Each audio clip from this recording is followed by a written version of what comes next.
not actual characters in a movie and brought great depth and humanity to it, and then did it again with Kong.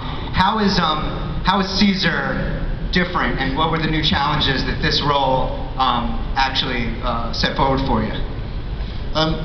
You know, it's interesting whenever I choose a role, you know, it's obviously it starts with a script, and people say to me, why are you choosing another ape character again? You know, how come you're playing another monkey? You know, and it's like I had to go to great lengths to explain to them that when you read a script, to play this character, which if I just chart for you, you know, Caesar, if I just chart the journey of this character, he is a young, innocent soul who's brought into this world, who has inherited this drug, this superintelligence drug. He's brought up by human beings, nurtured, loved, cared for, and then at a certain point he realizes he is not the same as the human beings that he's been brought up by. He feels like a freak. He feels he's treated like a kind of Frankenstein's monster. He's then taken away from the people, his parents, his family, and thrown into a sanctuary which is full of apes, and it's kind of like a hardcore prison.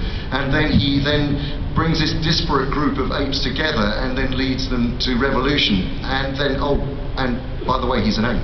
You know, it's an amazing journey. So the fact of the matter is, you know, you can't put performance capture. Let's be clear about this. Is not a genre.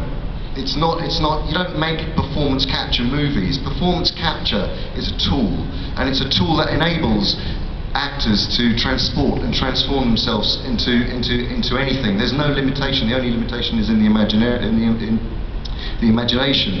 I think, you know, if I talk about Gollum, I mean, Gollum was an extraordinarily kind of psychologically challenging and physically challenging character. With Kong, you know, he was a huge technical challenge because he was, you know, he was a 25-foot gorilla. You know, Gollum's a 3.5-foot ring junkie. It's like with Caesar, I actually believe that it was it was even more of a formidable challenge. It was a huge thing because he is the emotional kind of the relationship between he and Will Rodman, who's played amazingly by James Franco, the research scientist. Yeah, James Franco. He plays the research scientist who's working on a cure for Alzheimer's, and the relationship that we had to have on screen, you know, it requires a lot from an actor to you know, on a live action set to work with an actor in a performance capture suit, but you forget about it immediately because performance capture is really only another way of recording an actor's performance. As I say, it's a tool, and it's what we're able to do now, and what was pioneered for Rise of the Planet of the Apes was to shoot on a live action set. So there was really no difference between the live action actors, if you like, and the actors playing the apes. I think it's really